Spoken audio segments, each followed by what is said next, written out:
Assalamu alaikum viewers, welcome back.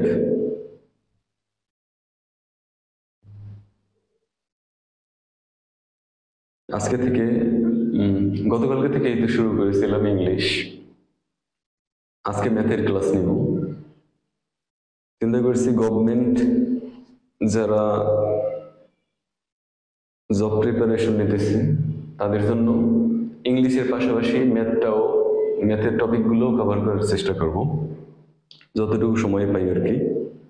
তো আজকে অনুপাতের কিছু অঙ্ক দেখাবো যেগুলো আমাদের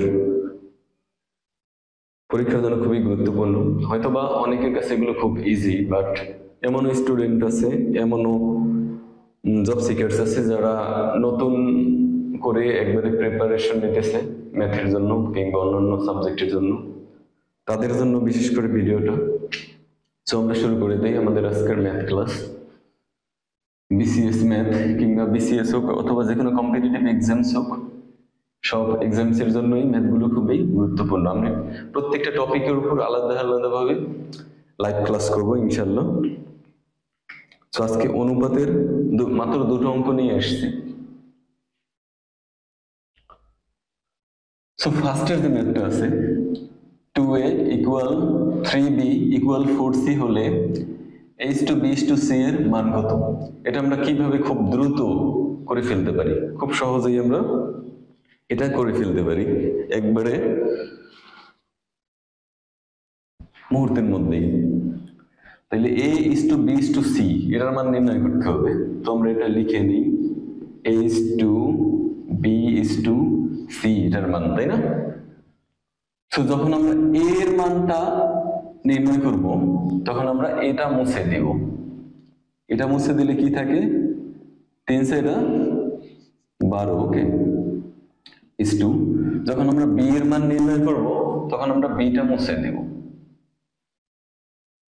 4×8, ওকে। যখন আমরা c-টার মান নির্ণয় করব তখন আমরা c-টা মুছে দেব, থাকে 3×6, 6, ওকে। এখন আমরা কি করতে পারি, এটা একটু ছোট করে নিতে পারি। আমরা এই সব এরকম থাকলে আমরা কি কাটাকাটি করে ছোট করে নিব, তাহলে এটা আমাদের 2 দ্বারা প্রত্যেকটা ভাগ যায়। সো 6, 4:3, ওকে। সো এটাই এটার আনসার। পরবর্তী ম্যাথটা যদি আমি দেখি, লাইভে কেউ নাই, সমস্যা নেই, ওকে। পরবর্তী ম্যাথটা যদি আমি দেখি, x/y ইকুয়াল 2:3 এবং y/z ইকুয়াল 5:7 যদি হয়, তাহলে x/y/z এর মান কত? এক্ষেত্রে আমরা কি করব, x/y ইকুয়াল 2:3 এটা লিখব। দেন পরবর্তীতে কি দেয়া আছে, y/z ইকুয়াল 5:7। এসব ক্ষেত্রে আমরা একটা নিয়ম ফলো করব, সেটা হচ্ছে উল্টো n, ঠিক আছে? এটা হচ্ছে উল্টো n মেথড বলি এটাকে।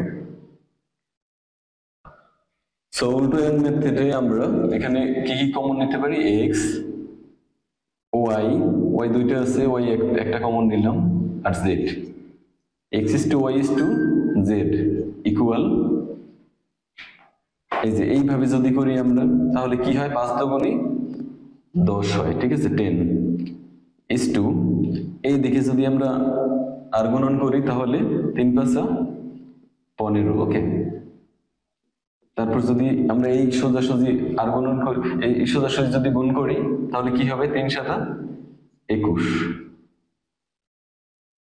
এটা কমানোর সিস্টেম নাই, এটা আসলে ভাগ যায় না কিছু দিয়ে। সো এটাই আমরা এখানে আনসার লিখে দিই, ওকে।